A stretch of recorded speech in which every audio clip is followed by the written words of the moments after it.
युवक ने विवाह के 2 साल बाद प्रदेश जाकर व्यापार करने की इच्छा पिता से कही।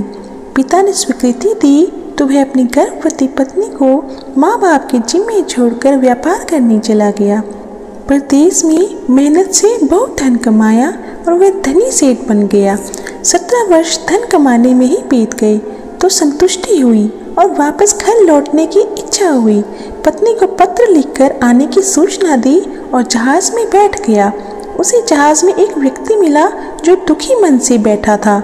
सेठ ने उसकी उदासी का कारण पूछा तो उसने बताया कि इस देश में ज्ञान की कोई कद्र नहीं है। मैं यहाँ ज्ञान के सूत्र बेचने आया था पर कोई लेने को तैयार नहीं है। सेठ ने सोचा इस देश में मैंने बहुत धन कमाया है और यह मेरी कर्म भूमि है, इसका मान रखना चाहिए। उसने ज्ञान के सूत्र खरीदने की इच्छा जताई। उस व्यक्ति ने कहा मेरे हर ज्ञान का सूत्र की कीमत 500 स्वर्ण मुद्राएं हैं। सेठ को सौदा तो महंगा लग रहा था लेकिन कर्म भूमि का मान रखने के लिए 500 स्वर्ण मुद्राएं दे दी। व्यक्ति ने ज्ञान का पहला सूत्र दिया, कोई भी कार्य करने से पहले 2 मिनट रुककर सोच लेना।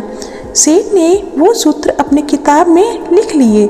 कई दिनों की यात्रा के बाद रात्रि के समय सेठ अपने घर पहुंचा। उसने सोचा इतने सालों बाद घर लौटा हूँ तो क्यों न चुपके से बिना खबर दिए सीधे पत्नी के पास पहुंचकर उसे सरप्राइज दूं। घर के द्वारपालों को मौन रहने का इशारा करके सीधे अपनी पत्नी के कक्ष में गया तो यहाँ का नज़ारा देखकर उसके पाँव के नीचे की ज़मीन खिसक गई। पलंग पर उसकी पत्नी के साथ एक युवक सोया हुआ था। अत्यंत क्रोध में सोचने लगा कि मैं प्रदेश में भी इसकी चिंता करता रहा और ये यहाँ अन्य पुरुष के साथ, आज मैं दोनों को जिंदा नहीं छोड़ूंगा। क्रोध में तलवार निकाल ली। वार करने ही जा रहा था कि इतने में ही उसे 500 स्वर्ण मुद्राओं से प्राप्त हुआ ज्ञान याद आ गया कि कोई भी कार्य करने से पहले 2 मिनट सोच लेना।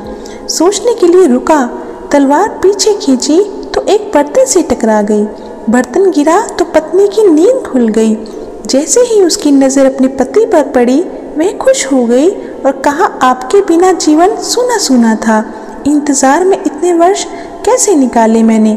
सेठ तो पलंग पर सोए पुरुष को देखकर क्रोधित था पर पत्नी ने युवक को उठने के लिए कहा बेटा उठ, जाग, तेरे पिता आए हैं। युवक उठकर जैसे ही पिता को प्रणाम करने झुका, माथे की पगड़ी पैरों में गिर गई। उसके लंबे बाल बिखर गए। सेठ की पत्नी ने कहा स्वामी ये आपकी बेटी है, पिता के बिना इसके मान को कोई आँच ना आए इसलिए मैंने इसे बचपन से पुत्र के समान ही पालन पोषण और संस्कार दिए हैं। यह सुनकर सेठ की आंखों में अश्रुधारा बह निकली। पत्नी और बेटी को गले लगाकर सोचने लगा कि यदि आज मैंने उस ज्ञान सूत्र को नहीं अपनाया होता तो जल्दबाजी में कितना अनर्थ हो जाता। ज्ञान का यह सूत्र उस दिन तो मुझे बेहद महंगा लग रहा था लेकिन ऐसे सूत्र के लिए 500 स्वर्ण मुद्राएं बहुत कम है, पर ज्ञान तो अनमोल है। दोस्तों इस कहानी का सार यह है कि जीवन में दुखों से बचाकर सुख की बरसात कर सकते हैं, वे हैं क्रोध के 2 मिनट। दोस्तों आपको कहानी 1% भी अच्छी लगी हो तो इसे ज़्यादा से ज़्यादा लोगों के साथ शेयर करें और कहानी कैसी थी एक बार कमेंट में भी ज़रूर बताना और चैनल को सब्सक्राइब करके ऑल पर क्लिक ज़रूर करना। धन्यवाद।